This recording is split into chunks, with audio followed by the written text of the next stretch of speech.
समस्त को नमस्कार प्रिय प्रभुंकर लोक मैंने आसंत यह समय प्रभुंकर वाक्य को शिखा। आज प्रसंग होउछि प्रभुंकर वाक्य को हृदय रे संचय करिबा।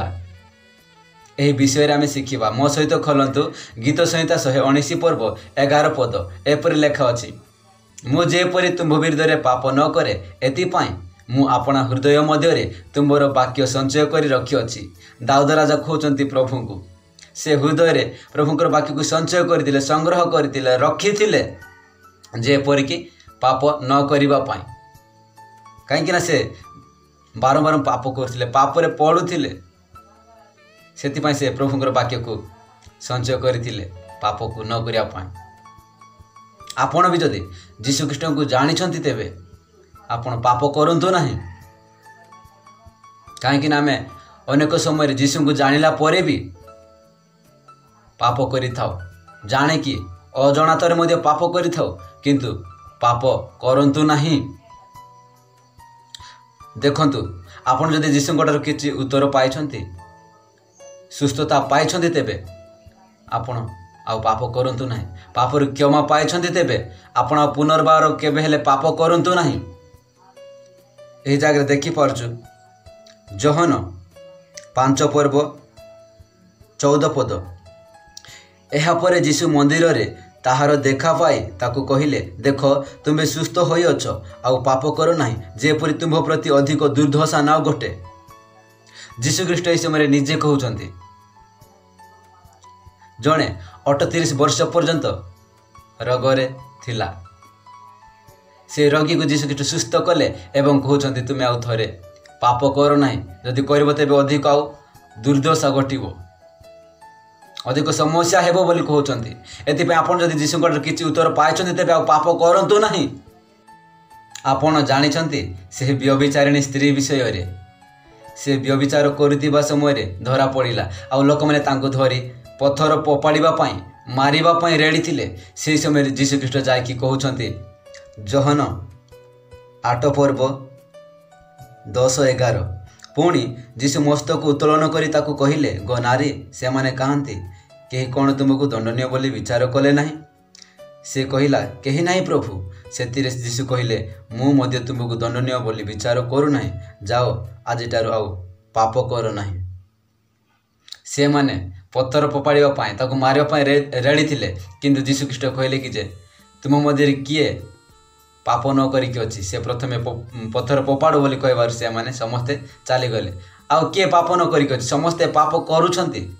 यीशु से स्त्री को कहउछन्ति, समस्ते कुआडे गले, तुमको दंडनीय बोली विचार कले नाही। स्त्री कहउछि, केही नाही प्रभु, केही नाही प्रभु बोली कहउछि। तापरे यीशु ख्रीष्ट कहउछन्ति, मु मध्ये तुमको दंडनीय बोली विचार करू नाही, तुमे जाओ आउ केबे हेले पाप कर नाही। प्रिय प्रभुंकर लोक माने बुझी पाउछन्ति कि नाही, यीशु ख्रीष्ट आपण को समस्त को क्षमा देउछन्ति। क्षमा पाइला पर आमे आउ पाप करिबा नाही, सुस्थता पाइला पर आमे पाप करिबा नाही। अनेक समय आमे उत्तर पाउछु, अनेक समस्या अनेक रोगर अनेक दुख कष्ट आमे उद्धार पाउछु, उत्तर पाउछु, आउ पापर क्षमा पाउछु। आमे जानि सुनी मध्ये आमे भूल पाप करूछु। मु आपण कहूछि, आपण प्रार्थना करुछन्ति प्रभु मते क्षमा कर, क्षमा पाइले आ पुणी जदि से कार्य को जानि सुनी करिवे तेबे प्रभु को नाटक करंतु नाही, बहाना करिबा नाही। आजिटारू आपण आ पाप करंतु नाही। प्रभु यीशु ख्रीष्ट आम मानकु क्षमा करिछन्ति, आ पाप करिबा नाही। काहेकि ना यीशु ख्रीष्ट निजे कहउछन्ति तमको आम समस्त कहउछन्ति आज एही समय रे पाप कर नाही, पुनर्बार पाप कर नाही बोली। हेले आमे यीशुंकर कथा सुनिबा ना, शैतानर कथा सुनिबा। पाप शैतानर अटे। आपण प्रार्थना करुछन्ति, प्रभु मते क्षमा कर, मते क्षमा कर, पाप को मु जेपरि न करबे एतिपई सहाय्य कर। एमिति जदि प्रार्थना करुछन्ति तेबे आपण सतरे ना बहाना करुछन्ति, यीशुंका आगरे नाटक करुछन्ति। आपण जदि सतरे तेबे पाप को करबा पई चाहुना तेबे आपण दाऊद राजांक परि वाक्य को संचय करंतु, हृदय रे रखंतु। से वाक्य आपण को पाप कराइबारे अटकाइबो, पाप करबा को देबो नाही, मना करिबो। से दाऊद राजा ସଞ୍ଚୟ କରିଥିଲେ ସେମିତି ଆପଣ ମଧ୍ୟ ହୃଦୟରେ ରଖନ୍ତୁ, ସଞ୍ଚୟ କରନ୍ତୁ। ବାକ୍ୟକୁ ସଞ୍ଚୟ କରିବା ବିଷୟରେ ଆୟୁବ ମଧ୍ୟ ଆମମାନଙ୍କୁ କହୁଅଛନ୍ତି। ଆୟୁବ 22 ପର୍ବ 22 ପଦରେ, ମୁଁ ବିନୟ କରୁଅଛି, ତାହାଙ୍କ ମୁଖ ନିର୍ଗତ ବ୍ୟବସ୍ଥା ଗ୍ରହଣ କର ଓ ତାହାଙ୍କ ବାକ୍ୟ ଆପଣା ହୃଦୟରେ ସଞ୍ଚୟ କର। ଆୟୁବ ମଧ୍ୟ ଆମକୁ କହୁଅଛନ୍ତି ପ୍ରଭୁଙ୍କ ମୁଖ ନିର୍ଗତ ବାକ୍ୟକୁ ଗ୍ରହଣ କର, ହୃଦୟରେ ସଞ୍ଚୟ କର ବୋଲି କହୁଛନ୍ତି। ସେଥିପାଇଁ ଆମେ ସଞ୍ଚୟ କରିବା। ଦେଖନ୍ତୁ, ଆମେ ବଞ୍ଚିବା ପାଇଁ ହେଲେ ଗୃହରେ କ'ଣ କ'ଣ ସଞ୍ଚୟ କରୁଛୁ? ଖାଦ୍ୟ, ଧନ ସମ୍ପତ୍ତି ବିଭିନ୍ନ ପ୍ରକାର ଆମେ ସଞ୍ଚୟ କରିଥାଉ, ସଞ୍ଚୟ କରି ରଖିଥାଉ। ଠିକ୍ ସେମିତି ଆମେ ପାପକୁ ନ କରିବା ପାଇଁ ହେଲେ ଆମ ହୃଦୟରେ ପ୍ରଭୁଙ୍କର ବାକ୍ୟକୁ ସଞ୍ଚୟ କରିବାକୁ ପଡ଼ିବ। ଆମେ କାଲି ଏହି 2 ଦିନିଆ ଶରୀରକୁ ସୁସ୍ଥ ସବଳ ଜୀବିତ ରଖିବା ପାଇଁ ଆମେ ଅନେକ ଖାଦ୍ୟ ବିଭିନ୍ନ ପ୍ରକାର ଆମେ ସଞ୍ଚୟ କରି ରଖିଥାଉ। ଠିକ୍ ସେମିତି ଆମେ ଆତ୍ମାକୁ ବଞ୍ଚାଇବା ପାଇଁ ହେଲେ, ପାପରୁ ଉଦ୍ଧାର ପାଇବା ପାଇଁ ହେଲେ ପ୍ରଭୁଙ୍କର ବାକ୍ୟକୁ ହୃଦୟରେ ସଞ୍ଚୟ କରିବା। ମୁଁ ଆପଣଙ୍କୁ କହୁଅଛି, ଆପଣ ଯେମିତିକି ନିଜେ ବଞ୍ଚିବା ପାଇଁ ପରିଶ୍ରମ କରୁଛନ୍ତି, କାମ କରୁଛନ୍ତି, ଆପଣଙ୍କ ଗୃହରେ ସଞ୍ଚୟ କରୁଛନ୍ତି, ଠିକ୍ ସେମିତି ଆମ ହୃଦୟରେ ମଧ୍ୟ ପ୍ରଭୁଙ୍କର ବାକ୍ୟକୁ ସଞ୍ଚୟ କରିବା, ସଂଗ୍ରହ କରିବା। ପୁଣି ଥରେ ଆୟୁବ କହୁଅଛନ୍ତି 23 ପର୍ବ 12 ପଦରେ, ମୁଁ ତାହାଙ୍କ ଓଷ୍ଠାଧର ନିର୍ଗତ ଆଜ୍ଞାରୁ ବିମୁଖ ହୋଇନାହିଁ, ମୁଁ ଆପଣା ଆବଶ୍ୟକ ଆହାର ଅପେକ୍ଷା ଅଧିକ ତାହାଙ୍କ ମୁଖର ବାକ୍ୟ ସଞ୍ଚୟ କରିଅଛି। ସେ ପ୍ରଭୁଙ୍କ ମୁଖରେ ନିର୍ଗତ ହୋଇଥିବା ବାକ୍ୟରୁ ବିମୁଖ ହୋଇନାହାନ୍ତି। ସେ ନିଜ ଆହାର ଅପେକ୍ଷା, ନିଜ ଖାଦ୍ୟ ଅପେକ୍ଷା ଅଧିକ ପ୍ରଭୁଙ୍କର ବାକ୍ୟକୁ ସଞ୍ଚୟ କରି ରଖିଥିଲେ। ଆୟୁବ ଜଣେ କିପରି ଲୋକ ଥିଲେ? ଆସନ୍ତୁ ଜାଣିବା। ଆୟୁବ ପୁସ୍ତକ 1 ପର୍ବ 1 ପଦ, ଉଷ ଦେଶରେ ଆୟୁବ ନାମକ ଏକ ବ୍ୟକ୍ତି ଥିଲା, ଆଉ ସେହି ମନୁଷ୍ୟ ସିଦ୍ଧ ଓ ସରଳ ଓ ପରମେଶ୍ୱର ଭୟକାରୀ ଓ କୁକ୍ରିୟା ତ୍ୟାଗୀ ଥିଲା। ଆୟୁବ ଜଣେ ଏପରି ଲୋକ ଥିଲା କି ଯେ ସେ ସରଳ, ସିଦ୍ଧ, ପ୍ରଭୁଙ୍କୁ ଭୟ କରୁଥିଲେ, ସବୁ ମନ୍ଦ କାର୍ଯ୍ୟକୁ ତ୍ୟାଗ କରିଥିଲେ। ସେପରି ବ୍ୟକ୍ତି ଯଦି ପ୍ରଭୁଙ୍କର ବାକ୍ୟକୁ ଆପଣ ଆହାର, ଆପଣ ଖାଦ୍ୟ ଅପେକ୍ଷା ଅଧିକ ପ୍ରଭୁଙ୍କର ବାକ୍ୟକୁ ସଞ୍ଚୟ କରି ରଖିଥିଲେ, ତେବେ ଆମେ କିଏ ଭାଇ? ଆମେ ମଧ୍ୟ ଏପରି ଦାଉଦଙ୍କ ପରି, ଆୟୁବଙ୍କ ପରି ଆମ ଜୀବନରେ, ଆମ ହୃଦୟରେ ସଞ୍ଚୟ କରିବା ପ୍ରଭୁଙ୍କର ବାକ୍ୟକୁ।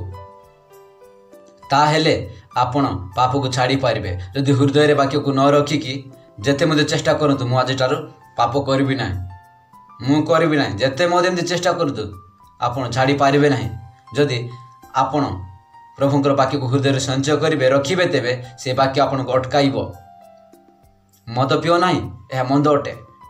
ନିଶା ଦ୍ରବ୍ୟ କର ନାହିଁ, ଚୋରି କର ନାହିଁ, ବ୍ୟଭିଚାର କର ନାହିଁ, ଏଟା ଖାଅ ନାହିଁ, ଏଟା କର ନାହିଁ, ଏଟା ମନ୍ଦ କାର୍ଯ୍ୟ ଅଟେ।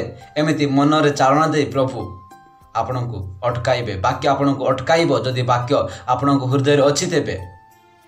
ସେଥିପାଇଁ ଯୀଶୁଖ୍ରୀଷ୍ଟ କହୁଛନ୍ତି ପାପ କର ନାହିଁ ବୋଲି। ଶୈତାନ ପାପ କରିବା ପାଇଁ ଚେଷ୍ଟା କରୁଅଛି। ବାକ୍ୟକୁ ସଞ୍ଚୟ କରିବା ବିଷୟରେ ପ୍ରେରିତ ପାଉଳ ମଧ୍ୟ ଆମମାନଙ୍କୁ କହୁଅଛନ୍ତି। କଳସିୟ 3 ପର୍ବ 16 ପଦ, ଖ୍ରୀଷ୍ଟଙ୍କ ବାକ୍ୟ ପ୍ରଚୁର ଭାବେ ତୁମମାନଙ୍କଠାରେ ବାସ କରୁ। ଆମ ଜୀବନରେ ପ୍ରଭୁଙ୍କର ବାକ୍ୟ ବାସ କରୁ। ଆମେ ସ୍ଥାନ ଦେଲେ ତ? ଆପଣଙ୍କ ଜୀବନରେ ପ୍ରଭୁଙ୍କର ବାକ୍ୟକୁ ସଞ୍ଚୟ ନ କରି, ପ୍ରଭୁଙ୍କର ବାକ୍ୟକୁ ସ୍ଥାନ ନ ଦେଇ ଯଦି ଶୈତାନକୁ ସ୍ଥାନ ଦେବେ, ମନ୍ଦ କାର୍ଯ୍ୟକୁ ବାସ କରାଇବେ, ମଦ, ନିଶା ଦ୍ରବ୍ୟ, ଚୋରି, ବ୍ୟଭିଚାର, ଅନେକ ରାଗ, ହିଂସା, କ୍ରୋଧ ଏଗୁଡ଼ାକୁ ଯଦି ବାସ କରାଇବେ, ଏଗୁଡ଼ାକୁ ଯଦି ଆପଣ ସ୍ଥାନ ଦେବେ, ତେବେ ଆପଣ କିପରି ପାପକୁ ଛାଡ଼ି ପାରିବେ? କେମିତି ପାପରୁ ଉଦ୍ଧାର ପାଇପାରିବେ? କେବେ ହେଲେ ନୁହେଁ। ଆପଣ ପ୍ରଭୁଙ୍କର ବାକ୍ୟକୁ ହୃଦୟରେ ରଖନ୍ତୁ, ସ୍ଥାନ ଦିଅନ୍ତୁ। ପ୍ରଚୁର ଭାବେ ପ୍ରଭୁଙ୍କର ବାକ୍ୟ ଆପଣଙ୍କ ହୃଦୟରେ ବାସ କରିବ ଏବଂ ଆପଣଙ୍କୁ ପାପରୁ ଅଟକାଇବ। ପାପ କରିବା ପାଇଁ ଦେବ ନାହିଁ, ସେ ଆପଣଙ୍କୁ ସାହାଯ୍ୟ କରିବ ସେହି ବାକ୍ୟ ପାପରୁ ଉଦ୍ଧାର ପାଇବା ପାଇଁ, ପାପକୁ ନ କରିବା ପାଇଁ। ଏଥିପାଇଁ ଆପଣ ଆଜିଠାରୁ ଆରମ୍ଭ କରନ୍ତୁ ପ୍ରତିଦିନ ପ୍ରଭୁଙ୍କ ଉପସ୍ଥିତିକୁ ଯିବା ପାଇଁ, ବାକ୍ୟ ପଢ଼ିବା ପାଇଁ, ମୁଖସ୍ଥ କରିବା ପାଇଁ, ହୃଦୟରେ ରଖିବା ପାଇଁ, ଧ୍ୟାନ ଦେବା ପାଇଁ। ମୁଁ କହୁଛି, ଯଦି ଏହି ବାକ୍ୟ ଶୁଣିଲା ପରେ ମଧ୍ୟ, ଆପଣ ଯୀଶୁଙ୍କୁ ଜାଣିଲା ପରେ ମଧ୍ୟ, ପାପରୁ କ୍ଷମା ପାଇଲା ପରେ ମଧ୍ୟ, ଉତ୍ତର ପାଇଲା ପରେ ମଧ୍ୟ ଯଦି ଆପଣ ପାପ କରିବେ, ତେବେ ଶୁଣନ୍ତୁ, ଗୋଟେ ପଢ଼ି ଦେଉଛି। ଯୋହନ 8 ପର୍ବ 24 पद तेणु तुम्हें मैंने जे आपण आपण पापरे मरिब मु तुम मानक यह कहली कारण मुझे से व्यक्ति यह तुम्हें मैंने विश्वास न कले आपण आपण पापरे मरिब। जदि आम एत बाकी शुणला जानला जदि आम पाप को छाड़वा ना जदि जीशुख्रीष्ट को विश्वास करवा ना जीशुख्रीष्टर कथा को मानवा ना तेबे आम से पापर ही मरिबा। जदि पापर मरिबा तेबे आम कुआड़े जीवा नरक। एथिपाई मु आपनको अनुरोध करुछि आपण पाप को छाड़न्तु। यही वाक्य को अन्य जन को शेयर करंतु। अनेक लोक एमिति पाप न करिया पई चाहुचंती पाप को छाड़िबा पई चाहुचंती किंतु से माने पापर मुक्त हो पारु नाहंती। से माने मते जानिबा आवश्यक पाप को छाड़िबा पई ले कोन करबा को पड़िबो। प्रभुंकर वाक्य को संचय करबा को पड़िबो हृदय रे रखिबा को पड़िबो से अनुसार चलिबा को पड़िबो। शेयर करंतु। आउ यही वाक्य शुणुवा समय आपण जीवन में आपण मन में कौन चालन आसुची कमेंट रे जनातु एवं मो पाई प्रार्थना कर दिंतु एमती मो प्रभु वाक्य जब आग को बढ़ी पारि शेष पर्यंत शुणी आपण को एवं मते समस्त प्रभु आशीर्वाद करंतु। आमेन।